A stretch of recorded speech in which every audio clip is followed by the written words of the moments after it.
వాళ్ళు ముఖ్యమంత్రిగా చేసిన నారా చంద్రబాబు నాయుడు గారిని ఏకవచనంతో మాట్లాడటంతోనే అర్థమైపోయింది. కనీస సంస్కారం లేదు.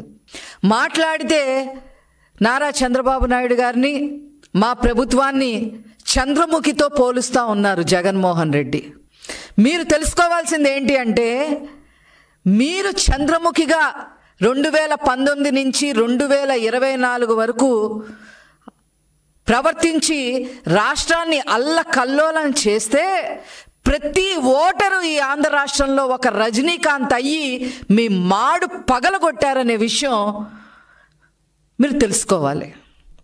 కాబట్టే 151 సీట్ల నుంచి 11కే పరిమితం అయ్యారు అనే విషయాన్ని మీరు గమనించుకోకుండా మా మీద అవాకులు చవాకులు పేలడం కరెక్ట్ కాదు అని చెప్పి జగన్మోహన్ రెడ్డి గారికి చెప్పదలుచుకున్నాం. చంద్రబాబు నాయుడు గారిని ఏకవచనంతో మాట్లాడటం అనేది, డూ అని ఉపయోగిస్తూ మాట్లాడటం అనేది మేము చాలా తీవ్రంగా ఖండిస్తూ ఉన్నాం. ఇకపోతే విలువల గురించి, విశ్వసనీయ గురించి, విధ్వంసాల గురించి, ఆర్థికంగా మేమేదో చెయ్యలేదు అని చెప్పి, మేమేదో తప్పు మాట్లాడామని చెప్పి రకరకాలుగా మాట్లాడుతూ ఉన్నారు. వాటన్నిటికి కూడా సమాధానం చెప్పడం కోసమే ఈరోజు రాష్ట్ర ప్రజల ముందుకి మేము రావడం జరిగింది.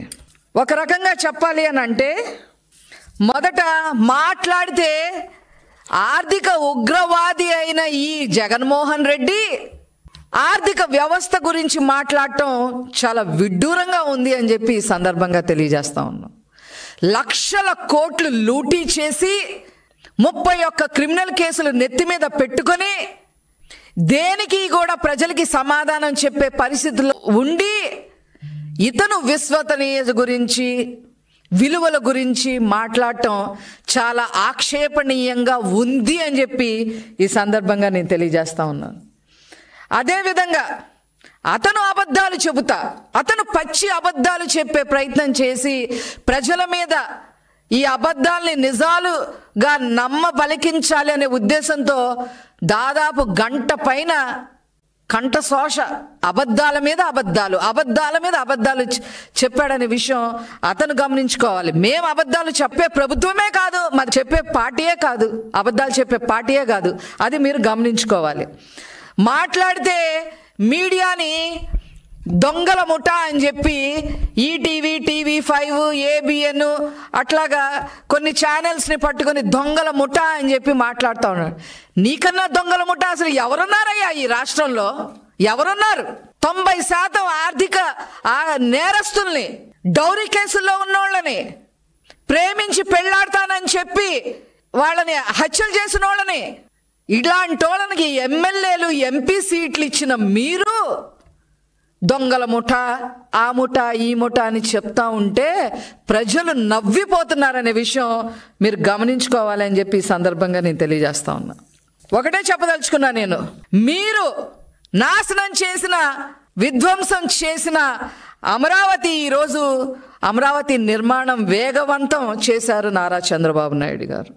జగన్మోహన్ రెడ్డి విధ్వంసం చేసిన పోలవరాన్ని మరి ఊపందుకునేలాగా ముందుకు తీసుకెళ్లారు నారా చంద్రబాబు నాయుడు గారు అని చెప్పి ఈ సందర్భంగా తెలియజేస్తా ఉన్నా.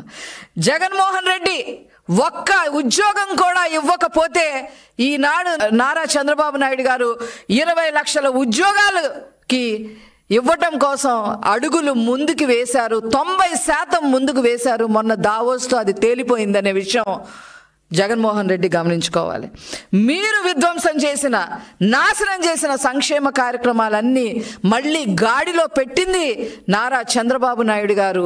ఈరోజు పెన్షన్ 4000, వికలాంగులకి మరి 6000, మరీ అస్సలు బాగోని వాళ్ళకి 10,000, 15,000 మరి ఇచ్చి ఈరోజు దాదాపు 64 లక్షల మంది పైబడి మరి పెన్షన్ ఇవ్వడమే కాకుండా సంక్షేమ కార్యక్రమాలు చేయటమే కాకుండా అన్ని రకాలుగా నారా చంద్రబాబు నాయుడు గారు మీరు సంక్షేమ కార్యక్రమాలు విధ్వంసం చేస్తే వారు గాడిన పెట్టారు అని చెప్పి సందర్భంగా తెలియజేస్తా ఉన్నా. అదేవిధంగా లా అండ్ ఆర్డర్ లేని చట్టాలను తీసుకొచ్చి దిశా చట్టం అని అదని ఇదని తీసుకొచ్చి యువతనేమో యువత 30,000 మంది ఆడపిల్లలు ఏమైపోయారో కూడా తెలియని పరిస్థితుల్లో మీరు ఈ రాష్ట్రాన్ని జగన్మోహన్ రెడ్డి నాశనం చేస్తే అవన్నీ గాడిలో పెట్టడమే కాకుండా ముఖ్యంగా యువతని ముందుకు నడిపించేదానికి మంచిగా డ్రగ్స్ పైన కూడా ఉక్కు పాదం మోపారు అనే విషయాన్ని మీరు గమనించుకోవాలని చెప్పి ఈ సందర్భంగా తెలియజేస్తున్నా. అదేవిధంగా విద్యారంగం సర్వనాశనం చేశారు. విద్యారంగం జగన్మోహన్ రెడ్డి గారు విధ్వంసం చేశారు విద్యారంగాన్ని. ఈరోజు నారా లోకేష్ గారు దానిని గాడిలో పెట్టడానికి, విద్యారంగాన్ని గాడిలో పెట్టడానికి అహర్నిశలు కష్టపడతా ఉన్నారు. గాడిలో పెట్టేదానికి అడుగులు ముందేశారు.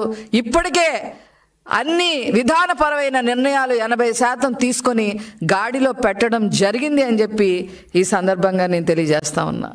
అదేవిధంగా జగన్మోహన్ రెడ్డి గారు వచ్చిన పారిశ్రామికవేత్తలందరినీ ఎల్లగొట్టేసి, పరిశ్రమలందరినీ ఎల్లగొట్టేసి విశాఖపట్నాన్ని నాశనం చేసి అతను మాత్రం కొండ మీద 500 కోట్ల రూపాయలు విలువ చేసే ప్యాలెస్ కట్టుకుంటే ఈరోజు నారా చంద్రబాబు నాయుడు గారు